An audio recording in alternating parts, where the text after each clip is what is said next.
আসসালামু আলাইকুম বন্ধুরা, সবাই নিশ্চয়ই ভালো আছেন। জি আলহামদুলিল্লাহ, আল্লাহর অশেষ রহমতে এবং আপনাদের দোয়ায় আমিও ভালো আছি।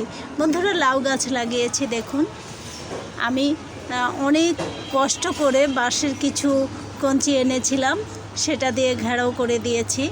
গাছগুলিকে শুধু পাখিতে খেয়ে ফেলে। দেখুন, আল্লাহর রহমত, গাছটি উঠে যাচ্ছে।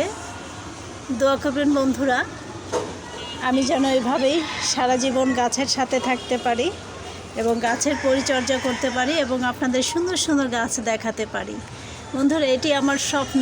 আসলে আল্লাহ সবার স্বপ্ন পূরণ করে দেয় না। আমার অনেক স্বপ্ন দেখেই হয়তো আল্লাহ আমাকে একটি বড় ছাদ দেবে না, সম্ভব না হয়তো। যাই হোক, সবাই দোয়া করবেন আমি যেন গাছের সেবা করতে পারি। সবাই ভালো থাকুন, সুস্থ থাকুন, শুভকামনায়। বন্ধুরা, গাছ লাগান, পরিবেশ বাঁচান। আর বন্ধুরা, আমার ভিডিওটি অথবা আমার বাগানের গাছগুলি যদি ভালো লেগে থাকে তাহলে একটি লাইক, কমেন্ট, শেয়ার এবং সাবস্ক্রাইব করে সঙ্গে থাকুন সব সময়। আল্লাহ হাফেজ।